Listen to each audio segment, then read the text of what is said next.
ఆ రోజు కంపెనీస్ అన్ని కూడా హైదరాబాద్ తీసుకొచ్చి 1 by 1 కంపెనీలు తీసుకొచ్చాం. ముందు హైటెక్ సిటీ కట్టాం, దానిపైన మనుషులు తీసుకొచ్చి దాన్ని ఫిలప్ చేయడానికి ప్రయత్నం చేశాం. అదే సమయంలో మీరు ఒకసారి చూస్తే చదువుకోవాలంటే కాలేజీలు లేవని రంగారెడ్డి జిల్లాలో 25 హై స్కూల్స్ లేవు. హై స్కూల్స్ లేని జిల్లాలో 200 ఇంజనీరింగ్ కాలేజీలు ప్రమోట్ చేశాం. దాంతో ఏమైందంటే హ్యూమన్ రిసోర్స్ వచ్చాయి, ఇక్కడి నుంచి ఆపర్చునిటీస్ వచ్చాయి, ఇండస్ట్రీ గ్రో అయింది. అదే సమయంలో ఆ రోజు ఇంగ్లీష్ కూడా మన పిల్లలకు సరిగా రాకపోతే ప్రొనౌన్సియేషన్ అర్థం చేసుకోవడం, అవతల మాట్లాడితే వీళ్ళు ఫాలో కాలేకపోతే ఐటీ చేస్తూనే ఇంగ్లీష్ కూడా టీచ్ చేశాం. లండన్ నుంచి లెక్చరర్స్ తెప్పించి ఇంగ్లీష్ ప్రొనౌన్సియేషన్ ఇవన్నీ కూడా చేయించాం. అక్కడి నుంచి స్టార్ట్ చేశాం. ఈ రోజు నేను గర్వంగా చెప్పగలుగుతున్నా, ఆ రోజు చేసింది జాబ్ వర్క్.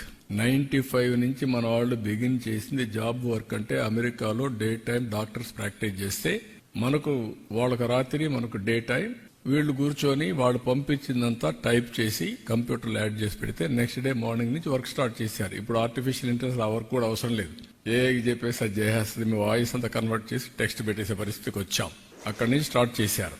అక్కడి నుంచి స్టార్ట్ చేసిన వాళ్ళు నేను చాలాసార్లు చెప్పేవాడిని, నువ్వు ఉద్యోగం అడగడం కాదు, నువ్వు ఉద్యోగం ఇచ్చే పరిసరాలు, జాబ్ సీకర్ కాదు, జాబ్ ప్రొవైడర్ అని.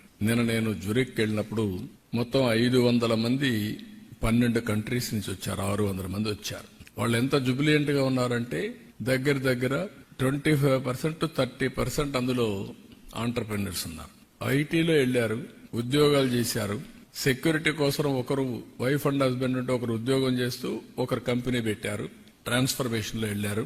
ఈ రోజు 25% యూరోప్ లో ఉండే పరిస్థితి వచ్చారంటే అమెరికాలో highest per capital income Indians, 30-35% Telugu వాళ్ళు.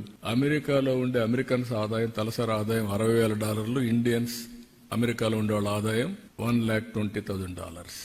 12వ భాష అమెరికాలో తెలుగు. అంటే ఇవన్నీ ఏదో డికేడ్స్, సెంచురీస్ కాదు, 25 సంవత్సరాల చరిత్ర. మాక్సిమం 30. ప్రారంభమైనప్పుడు టేక్ ఆఫ్ కాలేదు, 95లో ప్రారంభించాం, 2025 నాటి పరిస్థితి.